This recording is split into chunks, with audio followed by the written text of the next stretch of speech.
교회를 다니는 성도들 가운데 이렇게 생각하는 사람들이 여기 있습니다. 과연 나는 하나님으로부터 은혜를 받은 것인가? 이런 생각을 할 때가 있습니다. 왜 이런 생각을 하느냐 생각해 보니까 내가 하나님으로부터 은혜를 받았으면 이렇게 살 수가 없을 것 같아요. 아니 은혜 받은 사람의 삶이 이렇게 무사하기도 하고 힘들기도 하고 이렇게 복되지 못한가 이런 생각을 할 때가 있다. 내가 과연 은혜 받기는 한 게 틀림없나? 결론적으로 말하면 하나님께서는요 자기 백성들에게 누구나 예외 없이 하나님으로부터 은혜를 받게 하신다. 다만 우리가 한 가지 놓치는 부분이 뭐냐면 받은 은혜를 축복으로 연결하지 못한다라는 사실. 은혜는 다 받아요. 그 은혜를 축복으로 연결하는 것은 우리의 몫입니다.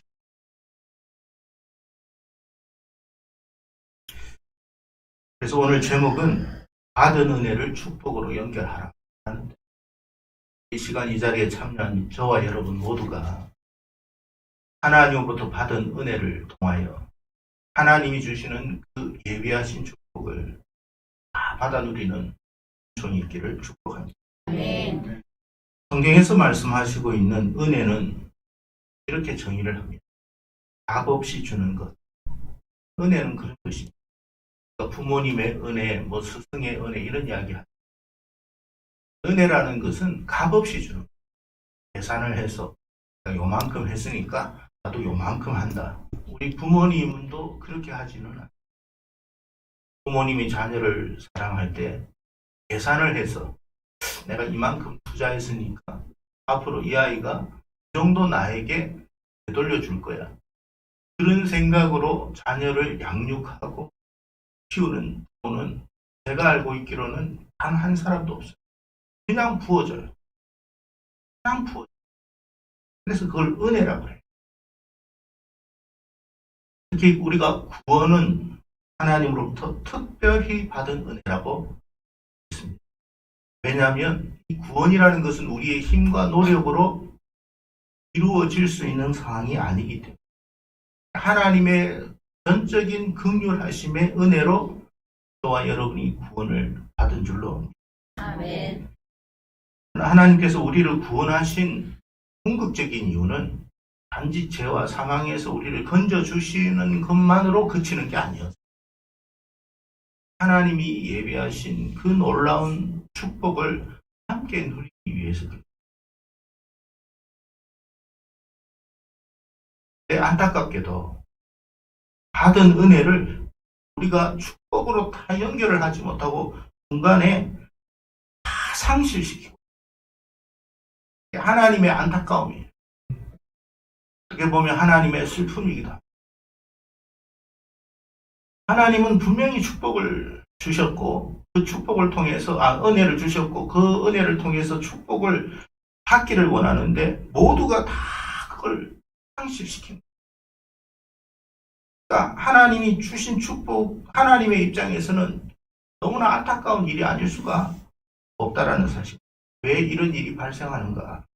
이유는 왜 우리가 여러분 받은 은혜를 축복으로 연결하지 못하는 그 궁극적인 이유는 뭐냐면 하나님이 주시는 그 말씀을 수용하는 데까지 나아가지 않습니다. 오늘 본문은 우리가 잘 아는 이스라엘 왕 초대왕 사울에 관한 말씀입니다. 하나님께서 그를 이스라엘 초대왕으로 삼으셨던 것 한마디로 은혜였습니다. 왜 은혜냐? 그는 특별한 가문의 사람이 아니에요. 특별한 가문의 사람이 아니 어떻게 보면 매우 보잘것없는 사람. 보잘것없는 사람이 하나님의 은혜로 왕이 된 거예요. 그러니까 이것은 놀라운 은총이 아닐 수가 없는 것입니다. 평범한 가문의 사람인데 여러분 한 나라의 왕이 된 것이니 이보다 받은 은혜가 큰 것은 없을 줄 압니다. 그래서 대다수의 이스라엘 백성들은 어떤 생각을 했느냐면 사울이 왕이 된 것에 대해서 하나님이 사울을 왕으로 삼은 것에 대해서 매우 기뻐한 게 아니라 실망을 했어요. 왜? 자기들이 생각하는 그런 인물이 아닌 거예요. 그런 가문도 아니고 그런 특별한 사람도 아닌 거예요. 그러니까 어떤 사람들 중에는 그를 왕으로 인정하지 않으려고까지 했습니다. 사무엘상 10장 27절에 보면 이런 말이 있습니다. 어떤 불량배는 이르되 이 사람이 어떻게 우리를 구원하겠느냐 하고 멸시하며 예물을 바치지 아니 멸시까지 했어요. 저게 왕이라고? 야, 저게 왕이면 나도 왕하겠다. 이런 생각을 한 거예요. 얼마나 사울이 그의 가정이나 그의 가문이나 그 자신을 볼 때 특별하지 않은 사람이었겠는가 하는 것을 우리가 엿볼 수 있는 뿐만 아니라 사울도 스스로 말하기를 뭐라고 했느냐면 사무엘상 9장 21절에 이렇게 말합니다. 사울이 대답하여 이르되 나는 이스라엘 지파의 가장 작은 지파 베냐민 사람이 아니니까 또 나의 가족은 베냐민 지파 모든 가족 중에 가장 미약하지 아니하니까 당신이 어찌하여 내게 이같이 말씀하시나이까 그랬습니다. 그러니까 여러분 베냐민 지파는 12지파 중에 거의 멸종을 당한 지파였어요. 왜? 사사시대 때에 엉뚱한 짓 하다가 여러분 다 남자가 거의 다 싸그려 죽는 그런 어떤 불행한 지파였어요. 그런 지파 중에서도 더 작은 지파가 작은 가문이 사울 가문이었어요. 그러니까 자기가 왕이 된다라고 사무엘로부터 이야기를 들으니까 사울의 입장에서도 너무 의아스럽게 생각하고 믿기지가 않는 이야기를 여러분 이렇게 볼 때 사울이 이스라엘 왕으로 세워진 것 자체가 하나님의 은혜입니다. 우리도 마찬가지예요, 여러분. 사울만 그렇다 이렇게 생각하지 마세요. 저와 여러분도 하나님으로부터 사울보다 더한 축복을 받고 은혜를 받은 사람이에요. 아멘. 왜 그러냐? 우리는 죄와 사망으로부터 영원히 멸망받아야 할 인생을 구원하여서 하나님의 자녀 삼아 주셨고 아멘. 여러분 왕 같은 제사장의 역할을 감당하게 해주신 거예요. 아멘. 그러니까 우리는 사울과 같은 그런 고백이 입에서 나와야 됩니다. 아니 어떻게 나 같은 사람을 구원시켜줬지? 어떻게 나 같은 사람을 하나님께서 왕 같은 제사장으로 삼아주신 거야? 이런 말들이 이런 고백들이 나와요. 너무 형편없고 보잘거든요. 저도 마찬가지예요. 하나님의 입장에서는 이 세상에 많은 훌륭한 사람들이 있습니다. 그런데 여러분 그 중에서도 특별하지 않은 저를 갖다가 여러분 여기에 세워가지고 하나님의 일꾼 삼아 주셨으니까 이거는 엄청난 축복인 거예요.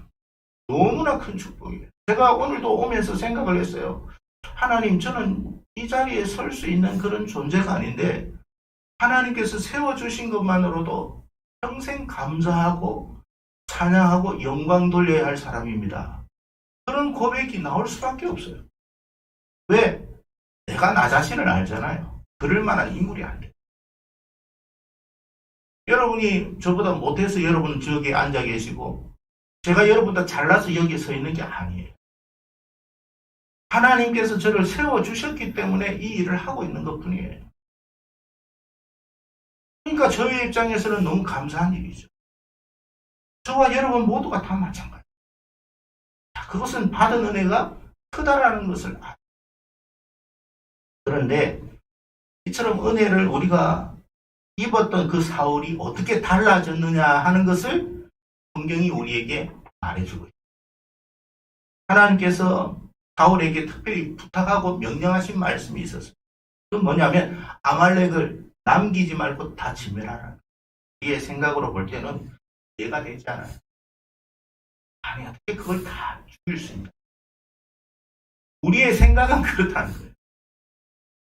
근데 하나님은요 항상 우리가 알아야 됩니다. 우리가 지금 보는 관점에서 명령하시는 게 아니에요. 먼 훗날까지 우리의 모든 상황을 아시기에 명령하시는 거예요. 그러니까 특별히 우리에게 말씀하신 거예요. 그러니까 우리는 이것을 다 이해하지 못하지만 하나님의 선하심을 믿고 순종하는 사람이 되어야 됩니다.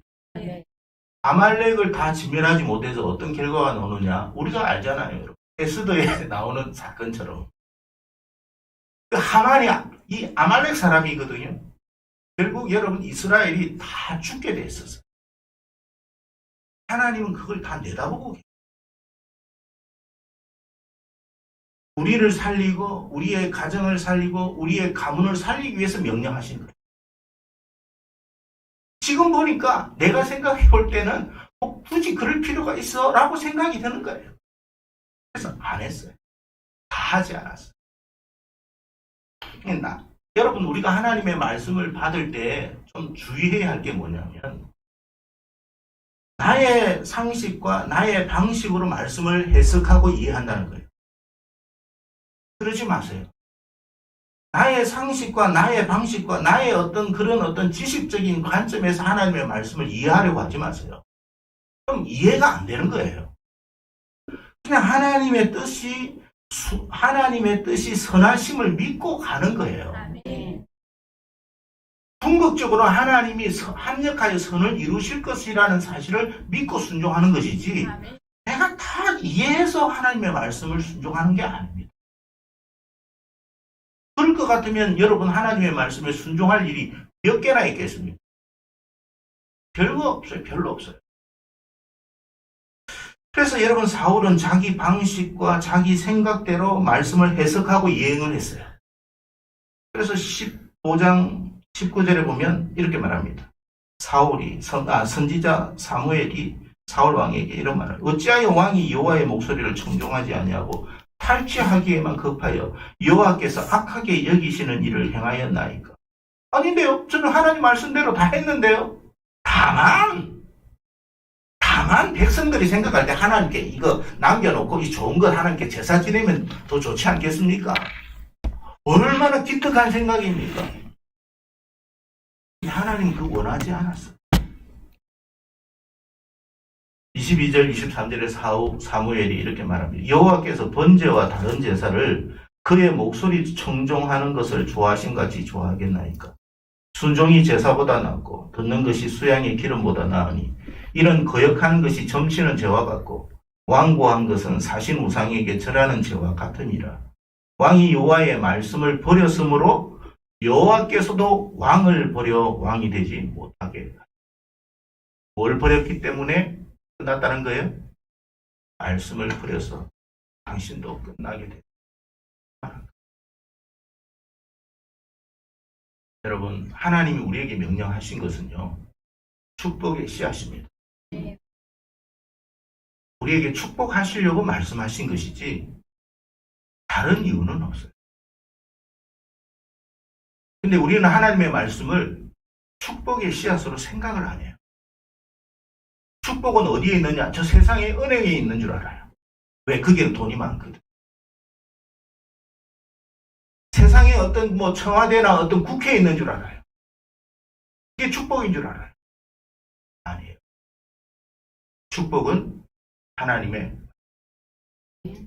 우리가 이 말씀을 받았을 때 그 말씀이 우리에게 축복으로 이어지게 하는 거예요. 그래서 말씀을 순종하는 거예요. 다른 이유 없어요. 사울 왕이 은혜를 받았음에도 부림을 받게 된 이유는 바로 여기에 있어요. 우리가 왜 하나님으로부터 은혜를 받았는데 축복으로 삶이 이어지지 못하는가? 우리가 말씀을 너무 자의적으로 해석하고 이해하고 실천하는 거예요. 주일 성수 드려라 하면 그냥 이러면 돼요. 내가 주일 성수를 하나님 온전하게 못 드려서 죄송합니다. 차라리 이게 나아요. 근데 우리는 너무 변명이 많아요. 나의 삶은 이렇기 때문에 주님 이럴 수밖에 없음을 주님이 이해하십시오. 주님은 그걸 원하는 게 아니에요. 우리의 삶을 이해하지 못하는 게 아닙니다. 주님은 우리의 삶을 이미도 다 알고 계세요. 다만 그럼에도 불구하고 하나님의 말씀을 순종하지 못하는 우리 자신을 하나님 앞에 내놔야 되지. 하나님을 이해시키고 설득시키려고 하지 마세요.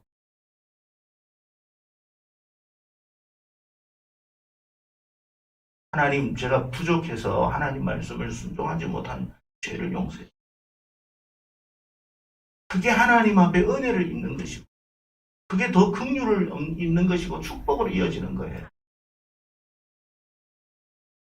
오늘 본문이 우리에게 강조하고 싶은 것은, 많은 사람들이 이 사울과 같은 이런 길을 걸어가고 있다.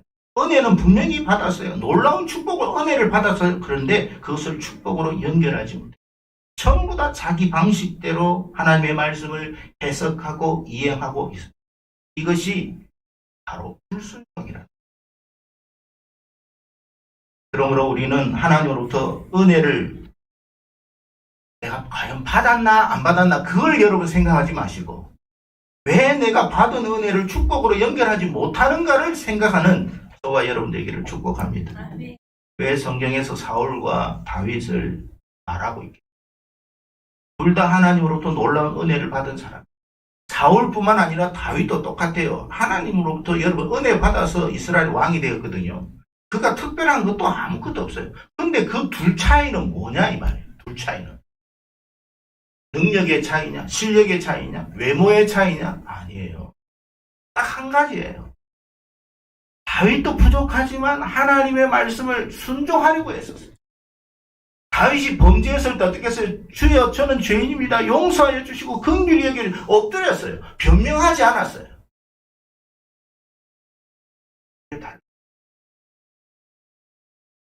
여러분, 우리가 하나님 앞에 순종하지 못하고 살아가는 것 있을 수 있어요. 변명은 하지 마세요. 하나님은 우리에게 변명을 들으려고 말씀한 게 아니에요. 하나님은 전지하신 분이심을 믿습니까? 다 알아요. 우리가 구차하게 변명하지 않아도 하나님은 다 알고 계세요. 다만 우리가 하나님의 뜻에 순종하지 못한 우리의 연약함을 하나님 앞에 고백하는 게 필요할 뿐이에요.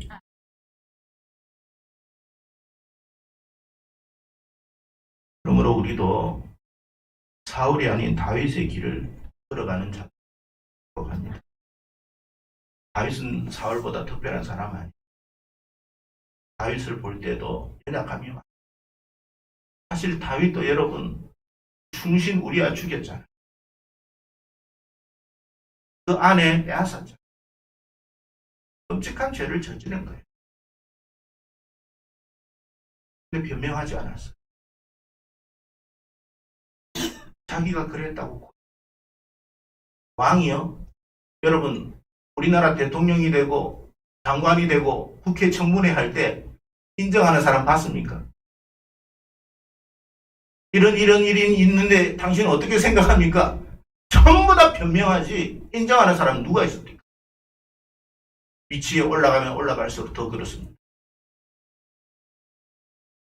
근데 다윗은 그러지 않았어요. 제가 그랬습니다. 저의 모든 걸 다 가져가십시오. 다만 여호와의 신 성령님만큼은 그거 구합니다. 왕의 자리 가져가십시오. 다른 사람들로부터 비난과 조롱을 당하더라도 기꺼이 받겠습니다. 그 말이에요. 하나님의 은혜를 불쌍히 여겨주십시오. 그거 하나로 다윗이 인생이 달라진 거예요. 축복받은 거예요. 여러분, 우리는 다 하나님으로부터 은혜 받고 있는 줄로 믿으시기 바랍니다. 아멘. 그럼 이 받은 은혜를 이제 하나님께서 말씀하실 때 순종하세요. 내가 할 수 있는 만큼 최선을 다하십시오. 하나님은 우리가 할 수 없는 것을 요구하시는 분이 아니에요. 할 수 있기에 말씀하신 거예요. 하나님께서 이러라면 알겠습니다 하고 그냥 순종해 보세요. 그랬을 때 하나님이 예비하신 그 놀라운 축복이 무언가를 경험하십시오. 그리고 누리십시오. 하나님은 우리가 그런 은총을 누리는 사람 되기를 축복합니다. 원하신다는 거예요. 바울이 백성들의 마음은 기쁘게 했는지 몰라도 한 가지 알아야 됩니다. 사람들의 마음을 아무리 기쁘게 해도 축복은 하나님이 주십니다. 여러분, 사람들의 마음을 기쁘게 하려고 하지 마십시오. 사람들의 마음에 들려고 노력하려고 하지 마십시오. 왜요? 축복은 하나님이 주시는 거예요. 여러분이 믿음 생활할 때 하나님 마음에 들게 하고 하나님이 기쁘시게 하는 일에만 최선을 다하면 축복은 하나님이 그냥 여러분에게 직접 주시는 거지, 저를 통해서 걸러서 오시는 일은 없어요. 하나님이 여러분 각자에게 주시는 거예요. 하나님이 모든 걸 알고 계시기 때문에 여러분의 필요를 다 알아서 공급하시는 거예요. 저는 여러분의 것을 다 몰라요. 여러분의 상황이 어떻는지, 여러분의 처지가 어떻는지, 여러분의 삶이 어떻는지, 여러분의 상태가 어떻는지 저는 모릅니다. 하나님은 그 마음을 좀 치료해야 되겠다. 제 관계를 좀 회복시켜줘야 되겠다. 제 필요를 좀 공급해줘야 되겠다. 그건 하나님이 아시는 거예요. 적절하게 하나님이 다 공급해 가실 줄로 믿으시기 바랍니다. 하나님이 주시는 거. 그러니까 우리가 사울은 왕이 되었으니까 사람 마음을 기쁘게 하면 좋지 않겠느냐? 그것도 괜찮은 일이죠. 그러나 궁극적인 축복은 하나님이 주시는 거예요. 네.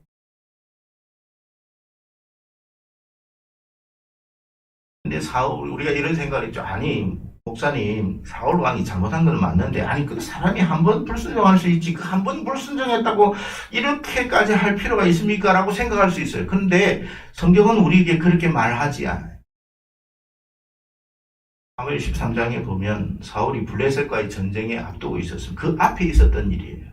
그때 어떤 일이 있었느냐면 사무엘이 제가 올 때까지 절대 제사하지 말고 기다리고 있으십시오라고 했는데, 사람들이 생각해보니까 급한 거야. 왜? 블레셋은 지금 사람들하고 이스라엘 백성들은 다 도망가려고 하지. 그러니까 안 되겠다 싶어. 제사 지내자. 자기가 제사 지내버렸습니다. 그리고 나서 사무엘이 왔죠. 여러분, 큰 범죄였다고 이야기를 합니다. 우리가 생각해보면 누구나 아무나 제사 지내면 되지 뭐 그렇게 생각할 수 있지만 아니에요, 여러분. 만약에 사울이 왕임에도 불구하고 제사장까지 되면 절대 권력을 가지고 하단되는 거예요. 절대 모든 사람이 모든 권력을 다 가져서는 안 돼요. 오직 모든 권력을 가질 수 있는 유일한 분이 한 분이 계세요. 누굴까요? 예수님이십니다. 그분은 왕이시고 제사장이시고 선지자이십니다. 사람은 그래서는 안 돼요. 하나님은 목사에게 모든 걸 주신 적도 없고 장로에게 모든 걸 주시지도 않았고 어느 누구에게 모든 걸 주지도 않아요. 왜? 우리는 부패한 인생이기 때문에 모든 걸 다 가지면 막이 되는 거예요. 사울이 자기가 해버렸어요. 이게 얼마나 무서운 죄인지를. 우시아가 여러분 아시죠? 너무 정치를 잘해가지고 막 칭송을 받았어요. 야, 저런 왕이 어디 있겠느냐 했어요. 그랬더니 어떻게 했냐면 자기가 제사장 역할을 하려고 했어요. 성전에 들어가 제사 지냈더니 어떻게 됐습니까? 얼굴에 문둥병 걸렸어요. 그리고 나서 왕의 자리를 내려놨어요. 여러분, 우리는 모든 걸 다 가져서는 안 돼요. 나에게 주신 것만 하면 돼요. 네. 거기에 최선을 다하십시오. 뒷일은 누가 감당해요? 하나님이 하시는 거예요. 네. 내가 지금 제사를 빨리 지냈다 안 지냈다가 중요한 게 아니에요. 사무엘이 왔느냐 안 왔느냐 그것도 중요한 게 아니에요. 우리에게 목사가 있느냐 없느냐 그것도 중요한 게 아니에요. 하나님이 계셔야 되는 거예요. 네. 내 인생에 하나님이 계셔야 되는 거고 하나님이 역사해야 되는 거예요. 네. 그러면 이 인생은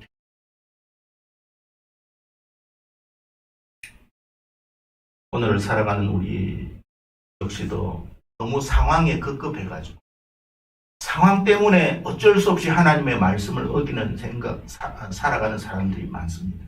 여러분, 그러지 마세요. 내 형편이 그러니까 말씀 어겨도 된다. 그런 논리를 가지지 마세요. 내 형편이 그럼에도 불구하고 하나님의 말씀이니까 우리가 순종해야 되는 거고 내 형편이 그래서 못한다면 못한다고 이야기하세요. 하나님, 제 형편이 사실 이만저만해서 제가 하게 됐어요. 하나님, 제 믿음이 온전치 못해서 못하고 있습니다. 그러세요. 그러면 하나님이 은혜를 베풀어 주십니다. 도울 자를 돕게 해주십니다. 우린 자꾸 변명하려고, 자기 합리화하려고. 그래서 여러분, 우리가 은혜를 받지 못하는 게 아니에요. 하나님은 분명히 저와 여러분에게 계속적으로 은혜 주시고 계심을 믿습니다. 그 은혜를 축복으로 연결하지 못합니다. 예수님의 제자 가룟 유다도 마찬가지지 않습니까? 여러분, 제자 중에 12명으로 뽑힌 사람도 가룟 유다였습니다. 사도의 반열에 들어갔습니다. 그런데 그는 영원한 축복을 상실하고, 누가 그렇게 했어요? 스스로가 그렇게. 그러므로 우리는 사울과 가룟 유다와 같은 그런 길을 걸어가는 인생이 되지 않기를 축복합니다. 자, 그러면 지금 우리는 이런 생각을 할 수가 있어요. 하나님, 저도 하나님 앞에 수차례 말씀을 어기고 순종하지 못했는데, 그러면 저는 축복을 상실한 것입니까? 더 이상 이제 하나님의 축복을 받지 못하는 인생이 된 건가요? 아니에요. 너무 감사한 것은 저와 여러분이 신약의 시대에 살고 있다는 것. 바울이 고린도후서 6장 1절과 2절에 이런 말을 했습니다. 우리가 하나님과 함께 일하는 자로서 너희를 권한다. 하나님의 은혜를 헛되이 받지 말아라. 그러면서 보라, 지금은 은혜 받을 만한데요. 보라, 지금은 은혜입니다. 여전히 하나님이 우리에게 은혜를 주시고 있다는 거예요. 그러니까 그 은혜를 헛되이 받지 마라. 지금이라도 우리가 하나님의 은혜에 합당하게 행동하면 하나님은 저와 여러분에게 분명히 은총을 부어주실 줄로 믿습니다. 아멘. 여러분의 삶이 복이 될 줄로 믿으시기를 축복합니다. 아멘. 하나님은 저와 여러분이 축복받는 인생이 되기를 원하시는 거예요. 단 한 사람도 불행하거나 비참해지는 인생이 없기를 원하는 것이 우리 아버지 하나님이신 줄로 믿으시기를 바랍니다. 아멘. 그래서 여러분, 너무 주변 사람들이나 상황에 끌려다니지 마시고 하나님의 말씀에 주목하십시오. 아멘. 그 말씀은 당신에게 주신 하나님의 축복입니다. 아멘. 그 축복의 씨앗이에요. 아멘. 거기에 순종하세요. 순종하다 보면 길이 보일 겁니다. 아멘. 순종하다 보면 하나님이 주시는 은혜의 은총과 축복이 뭔지를 깨닫게 될 줄로 믿습니다. 아멘. 이런 모든 축복이 여러분에게 충만하게 임하기를 주의 이름으로 축복합니다. 아멘. 기도하겠습니다.